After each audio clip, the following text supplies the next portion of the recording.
Hello and welcome to the PolyTools channel. So this channel is about the Polymath Toolkit, and that is where the PolyTools idea kind of came from, because my personal brand talks about all these different Polymath lifestyles and stuff like that, and I wanted to make a sub-brand, and that is where the name of this really originated.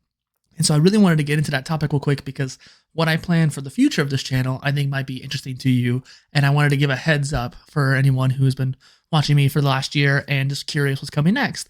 We're at the start of this new year and towards the end of January. Can't believe the time has flown by so fast.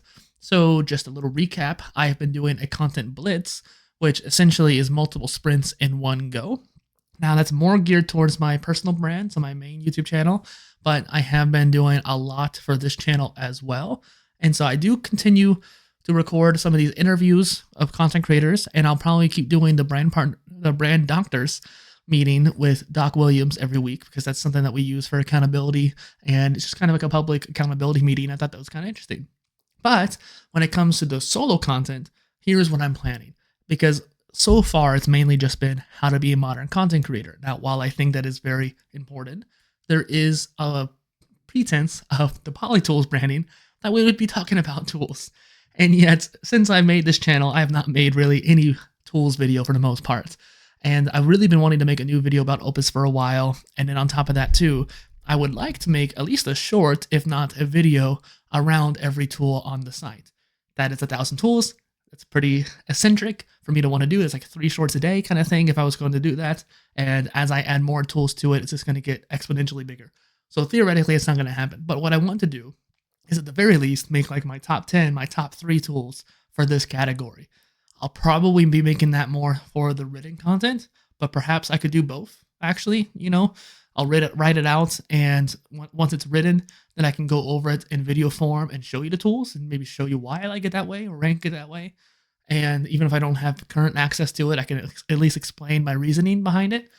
And so that is where I wanted to just direct the future of this channel, because there's a lot of things I can offer you as a content creator, teaching you how to be a content creator. And I want to keep that going. If anything, I kind of see that as the consistency layer. Ooh, let me catch my breath.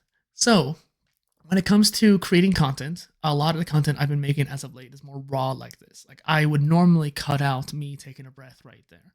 But in an effort to provide more value for you, which in my opinion, I think right now is quantity. Sure, I can increase the quality by cutting out the ums and uhs and the breathing and all that jazz. Maybe add captions. Let me know if you want captions, because I could do it pretty easily with Opus Clip, but I don't think captions are that great, because you can always just use the YouTube captions. So I'm just kind of curious what your thoughts are in the comments there. But I've been making this solo content around being a modern content creator because it's something I'm very passionate about. And I think that there's not enough content out there telling you some of the secrets and growth hacks about it. And it's not like, oh, I'm anything special, but I'm just talking about it more. Gary Vee has talked about it, but you have to watch so much of his content just to get little bits and hits. I did that. And so that's where I got the whole idea of 100 posts a day kind of thing. And while I'm not necessarily doing 100 posts a day, I definitely think I'm a lot closer to it than most people. And that's because I have multiple brands. I think that the key factor is he talks about his video ecosystem, his like audio experience, right? So he has these different channels. He's been changing the branding of it, but essentially we're both experimenting, me and him. He has a lot more experience, but we're experimenting with the way you approach sharing your video content. Like, is it TV, Gary Vee TV, or is it the Gary Vee video experience? And so he's played around with that, but he has also made like Tea with Gary Vee, and then the Ask Gary Vee channel. That, like, these different series and different channels. It's always really interesting on the actual like meta of how you structure things. So I was talking to someone on the podcast recently about how hosts structure their show and how they operate. And that's something she was really interested in. So Ariel's one of my recent guests. Go check out that interview. But that's kind of what I'm talking about here. It's like, how do you express that? And sometimes you need to make another channel or another brand. That's what I did with PolyTools. I kept trying to do it on my PolyInnovator brand, but it was getting too confusing with all the other stuff I was doing. And so that was one of the few cases where I believed I should make a new channel, even if I didn't necessarily want to. But now I have 2 channels, and that means more content can go out. If I try to post 7 videos a day on the main YouTube channel, that's just going to get excessive. I do that with shorts, but not with real videos.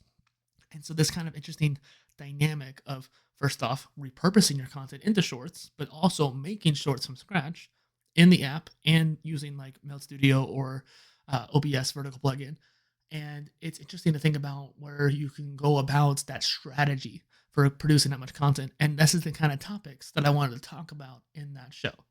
And so, how to be a modern content creator. I technically made it into a podcast because that way you can get more views here on YouTube because it's more of a glorified playlist. And then the other stuff is like, okay, with the Polycast on my other channel, my interview series there, I'm going to take a break from it. And I honestly think I need to take a break from the interview show on this channel too, just because I've been getting overwhelmed with how much effort these interviews take. Even though the creator show takes less effort, it's not that much less.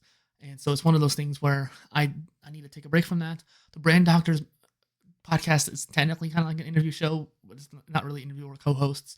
And so, but it still has that same length and same kind of editing time, but it is a little bit more simpler to edit because I'm not trying to cut out all the ums and uhs. So I kind of use a lot more automatic editing for that. But it's interesting to think about like, okay, I can make that consistently every week. So at least I have something going out every week. Well, now I need something going out every day. And so I do think that I should have a particular piece of how to be a content creator content going out every week, because that is my solo series.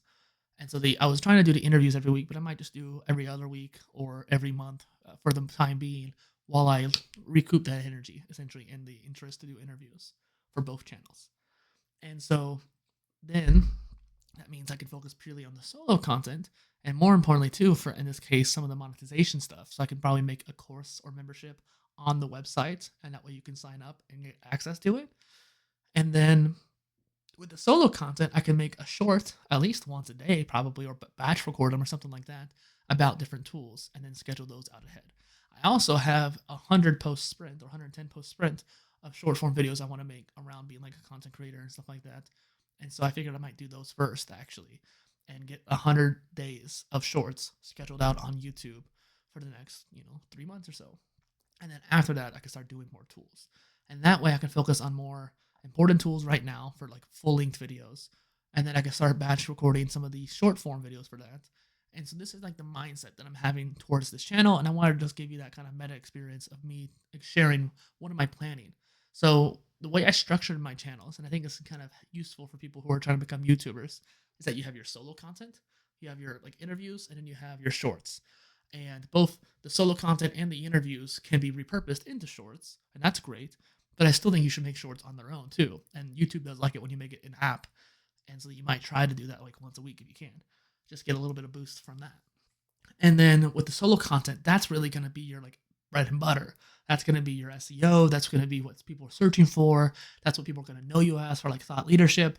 And then with the interview content, which you could also kind of include like live streams or live stream interviews, or even just like any sort of long form content you can make. And that way you can easily turn that into more clips, and it's good for retention. So if someone watches the whole thing, that's a great boost for your watch time for that channel. So you want to have all three, but for different reasons. And something that Dan Coe did was he actually kind of combined these two, right? And he was doing long form solo content. And so it's kind of interesting how he did that. And I don't know if that would work for everybody, but that is technically an option. So if you just want to throw it out there in case it works for you. All right. If you have any questions about the future of the channel, or if you have any comments on what tools you want me to check out first, leave a comment down below, please, so I can interact with it. Thank you. Bye.